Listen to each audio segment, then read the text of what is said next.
구독, 좋아요, 알람 설정까지. 데이터 스테이션.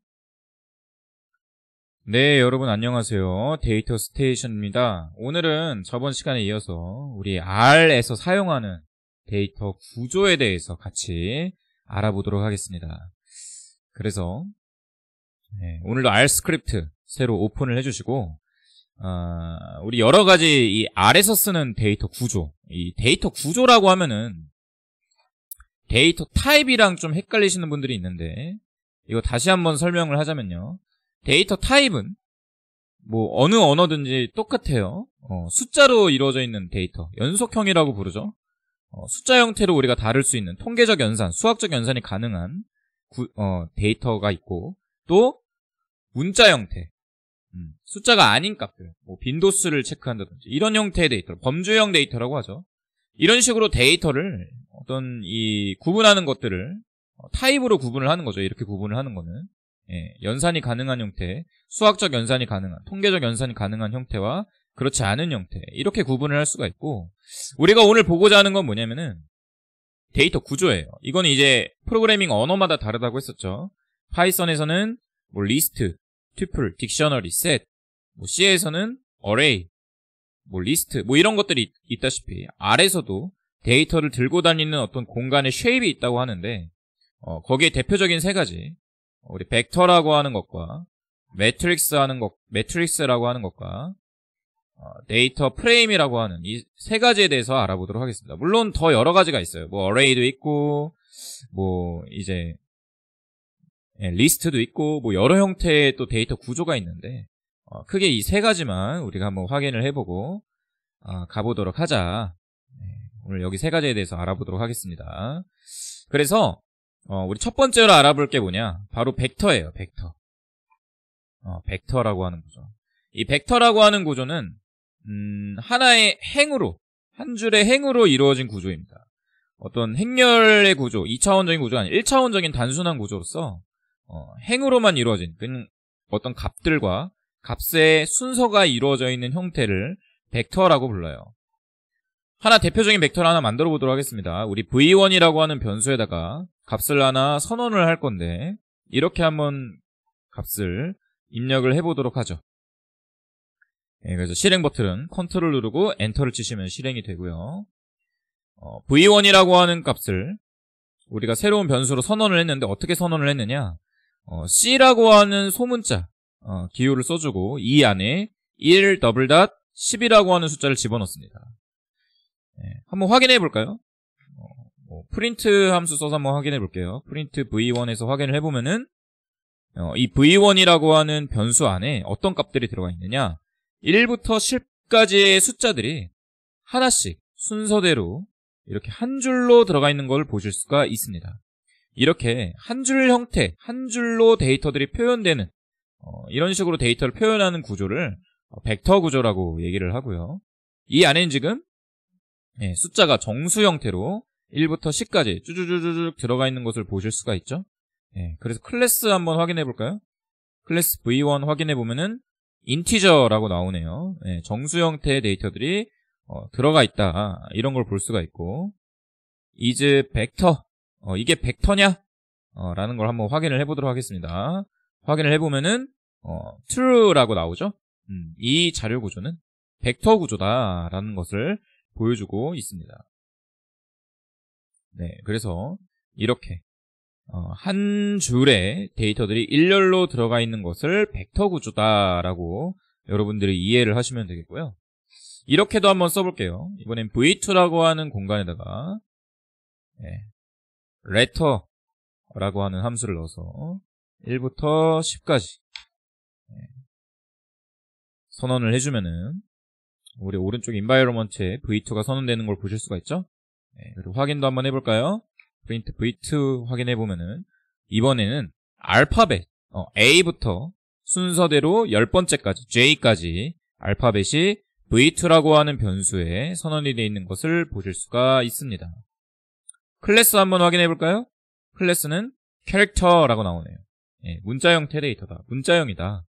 이 벡터 안에 문자 형태의 데이터들이 들어가 있다라는 것을 보실 수가 있고, 이 역시 isVector라고 하는 함수로 이 변수가 어떤 구조냐? 벡터 구조냐?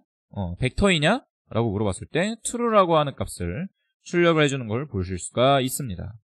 네, 그래서 앞에 이렇게 C라고 하는 소문자 기호를 써서 내가 그 안에 데이터를 이렇게 담아주게 되면은 이것을 이 R에서는 벡터라고 인식을 하게 되고, 벡터 형태의 자료 구조로 데이터를 선언해서 들고 다닐 수가 있다라고 보시면 되겠습니다.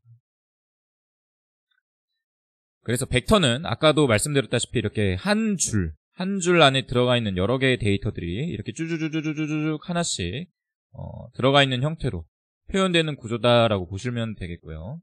네, 그래서 이번엔 이렇게 한번 써볼게요. length라고 하는 함수의 v2.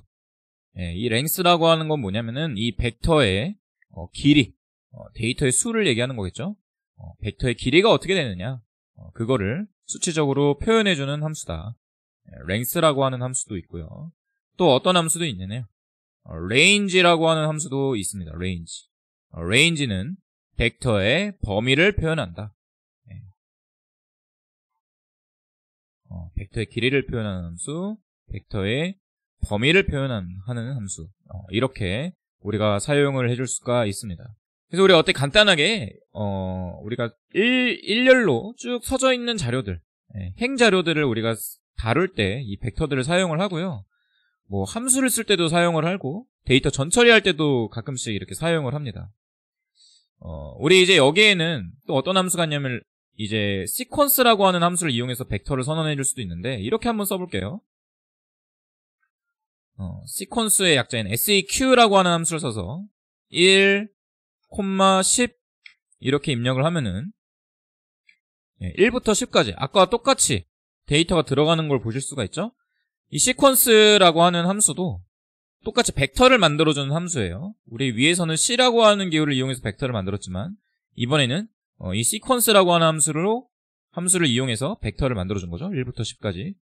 이 sequence 함수의 특징은 어떤 기능이 있느냐. 얘는 특정 간격을 이용해서 데이터를 만들어줄 수도 있습니다. by라고 하는 기능을 이용해서 두 칸씩 이 숫자를 정수형 데이터를 두 칸씩 띄워서 데이터를 이렇게 만들어줄 수도 있고요. 아니면은 이렇게 해줄 수도 있어요.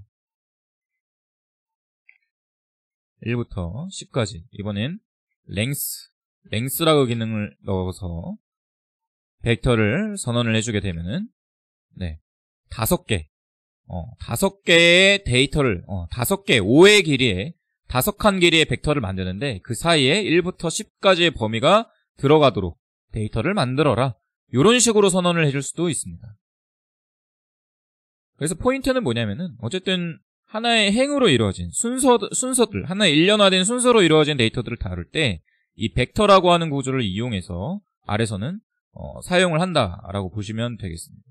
그래서 우리가 그냥 이렇게 데이터를 만들어줄 수도 있고 sequence라고 하는 함수를 이용해서도 벡터를 구성해 줄 수도 있다. 이렇게 여러분들이 보시면 되겠고요. 두 번째 한번 볼까요? 이번에는 매트릭스 구조. 위에서 벡터에서는 하나의 순서로만 이루어진 구조를 봤었는데 이번에는 행과 열로 이루어진 2차원적 구조를 한번 다뤄보도록 할게요. M1이라고 하는 변수에다가 이렇게 한번 써보도록 하겠습니다. 매트릭스 써서 1 더블 닷 12 그리고 n 컬럼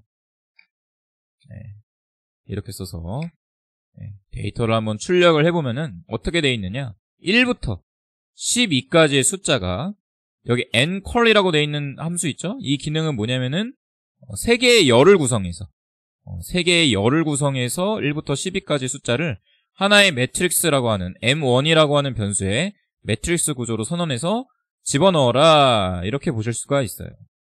그래서 여기에서 뭐 6이라고 하는 이 데이터는 2,2 위치에 있는 데이터, 이런 식으로 표현이 되는 거죠. 이렇게 표현이 되는 이 데이터 구조를 매트릭스 구조다라고 보시면 되겠어요. 이번에는 행 단위로 한번 만들어 볼게요. 행 단위로. 그러니까 지금은 이제 세 줄의 세 열의 데이터에다가 12개 데이터를 넣었죠. 근데 이번에는 어떻게 해볼 거냐. nrow라고 이렇게 써주게 되면은, 이번엔 3개의 행,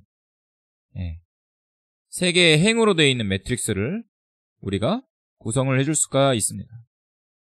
그래서 행과 열로 표현이 되는 데이터 구조. 행과 열로 표현이 된다. 영어로 하면 row죠. row와 컬럼으로 표현이 되는 데이터 구조. 2차원적 데이터 구조를 매트릭스 구조다. 이렇게 보시면 되겠어요. 그래서 이런 형태의 매트릭스 구조가 결국 뭘로 이어져요? 정형 데이터로 이어지겠죠. 우리가 실무에서 만나는 엑셀 데이터, CSV 데이터로 이어지게 되겠죠. 그래서 이런 벡터에서 시작한 하나의 행으로 시작한 데이터가 이제 열로도 우리가 구성을 해줄 수가 있고요. 우리가 이걸 바탕으로 최종적으로 어떤 형태의 데이터 타입을 구성해 줄 수 있다고요? 데이터 프레임이라고 하는 형태의 데이터를 정형 데이터라고 하죠. 정형 데이터. 정형 데이터. 하나의 행과 열 그리고 값으로 이루어져 있는 하나의 정형화된 데이터를 구성해 줄 수가 있다. 이게 이제 여러분들이 생각하시는 엑셀, CSV 이런 형태의 데이터라 보시면 되겠습니다. 그래서 이 정형 데이터, 데이터 프레임에는 제가 3가지의 구성 요소가 있다고 했었죠. 인덱스, 컬럼, 밸류. 파이썬에서 제가 한번 강의를 설명을 드렸었는데 인덱스, 컬럼, 밸류 이 3가지 형태로 구성되어 있는 구조를 데이터 프레임이라고 얘기를 하고요. 한번 만들어 볼게요. 이렇게 만들어 볼까요? 우리 X에다가 매트릭스로 먼저 값을 생성을 해보도록 하겠습니다. 아까처럼 1부터 12까지 데이터를 만드는데 4개의 행으로 데이터를 만들어 볼게요. 그리고 call names라고 하는 함수에다가 이 x를 집어넣을 거예요. 그러니까 이 x 1부터 12까지 형성된 이 데이터에다가 열 이름을 붙여주겠다는 거죠. 컬럼 이름을. 그것도 제가 벡터로 한번 붙여보도록 하겠습니다. 그래서 데이터 1, 데이터 2, 데이터 3 이렇게 해서 컬럼의 이름을 우리가 붙여줄 수가 있고요. 이렇게 해볼게요. 이번엔 row name가 있어요. 행 이름도 붙여줄 수가 있어요. row의 이름. 그래서 여기에는 뭐 인덱스 1, 인덱스 2, 인덱스 3, 인덱스 4 이렇게 한번 붙여볼까요? 이렇게 해서 선언을 해주고 우리가 이 x를 어떻게 바꿔줄 거냐? 데이터 프레임 형태로 x를 집어넣어서 바꿔주자. 그리고 그걸 df1이라고 하는 변수로 선언을 해보도록 하겠습니다. 그래서 이렇게 확인을 해보고 실행을 시키면은 데이터 1, 데이터 2, 데이터 3의 이름을 갖는 열 이름들이 이렇게 다 붙어서 나오게 되고요. 인덱스 1, 인덱스 2, 인덱스 3, 인덱스 4의 이름을 갖는 우리 row 인덱스 줄에 이름이 딱 붙여져서 우리가 인덱스와 컬럼과 밸류를 구성하는 하나의 데이터 프레임 형태로 데이터 구성이 되는 걸 보실 수가 있죠. 그리고 우측에 인바이로먼트 창에 가면은 기존의 벡터와 매트릭스가 구성된 거와 다르게 이 데이터 프레임 형태는 이런 식으로 데이터가 정형화돼서 구성이 된 것을 보실 수가 있습니다. 그래서 우리가 이제 앞으로는 어떤 걸 할 거냐, 실제 데이터를 가져와서 이제 이 데이터 프레임을 한번 핸들링을 해볼 거예요. 그래서 오늘은 저희가 이제 이 데이터 프레임까지 R에서 벡터 데이터가 하나의 행으로 쭉 이루어진 형태, 그리고 매트릭스 데이터가 행과 열로 이루어진 형태, 그리고 그걸 바탕으로 우리가 데이터 프레임까지 구성해보는 연습을 간단하게 해봤습니다. 아까 얘기했듯이 우리 다음 시간에는 우리가 이제 이 데이터 프레임을 실제 데이터를 이용해서 가져와서 처리하고 분석하고 여러 가지 데이터 분석 절차에 따라서 한번 R을 이용해서 우리가 데이터를 분석해보는 절차를 같이 연습해 보도록 하겠습니다.